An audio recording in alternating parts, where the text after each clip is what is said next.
Hello and welcome back to the award-winning Hurst Priory. My name is Stuart McFarlane Bedford and today I'll be presenting the final session of the Art of Sales.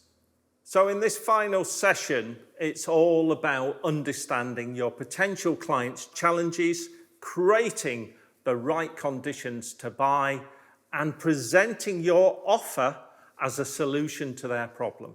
And the two main areas we're going to cover is the best way to present your offer and creating that buying environment. So pitching and presenting your offer. So what do you need to consider? Your offer, understanding your typical customer, and research and prepare. Those are the three things that we need to look at, and we'll look at those in detail. So when we come to your offer, you need to be able to answer the following. Do I have an offer or proposition? Yes. Do I fully understand that offer? Do I understand the offer's benefits for my customer? Can I demonstrate to that customer that my offer brings them benefits? And is my offer a solution to the customer's request? So you need to be able to answer yes to all those. So understanding your customer, we need to understand who is our typical customer, what it is they like about your offer, and what stops them repeat booking or giving you that order. So let's have a look. Who is your typical customer? Is it families, couples, single, gender, mixed gender, etc., from a consumer point of view? From a business point of view, who is your customer? Is it a local company? Is it an engineering company, etc.? What is it? Understand who it is. And then the other thing is you need to understand, why do people continue to book with you? Are they repeat bookers? What is it that's attracted to them? Is it your location? Is it your accommodation?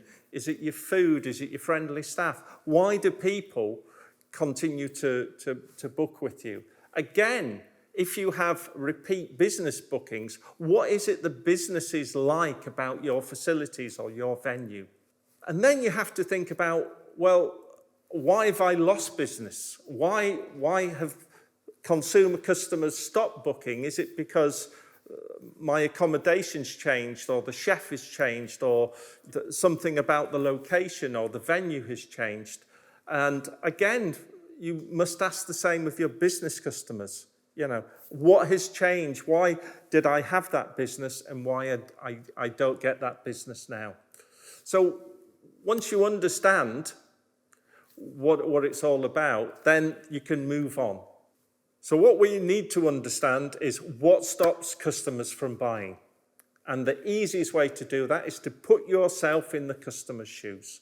Think about the customer experience. What is it like dealing with you? Do you have the right solution for them? And have you created the right conditions for them to buy? So let's have a look at what is it that actually influences the customer to buy. So we talk about emotions and desires.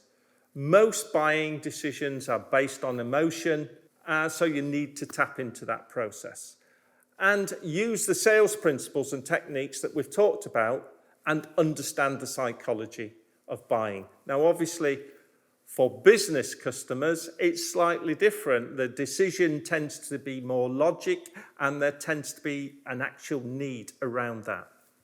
So the summary is about understand your customer, understand how they buy your products, understand why they buy your products, and understand why they don't buy your products or services.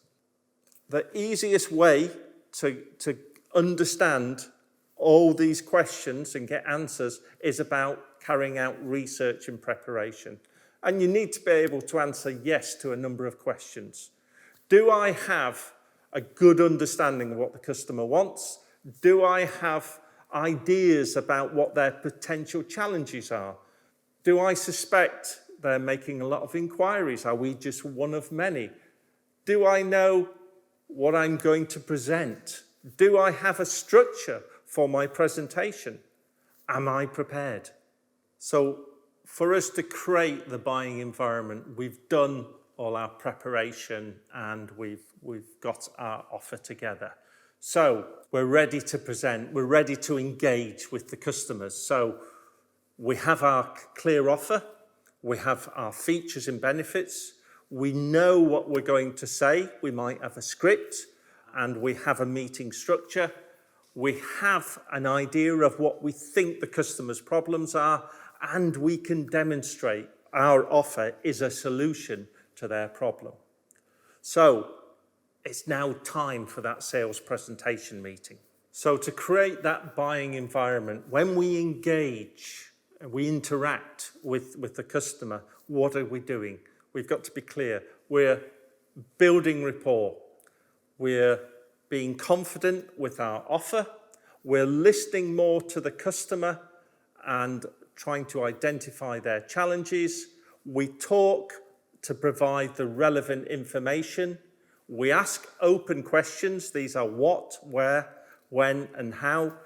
And we ask closed questions when we're wanting confirmation of anything. Closed question is where the answer can only be yes or no.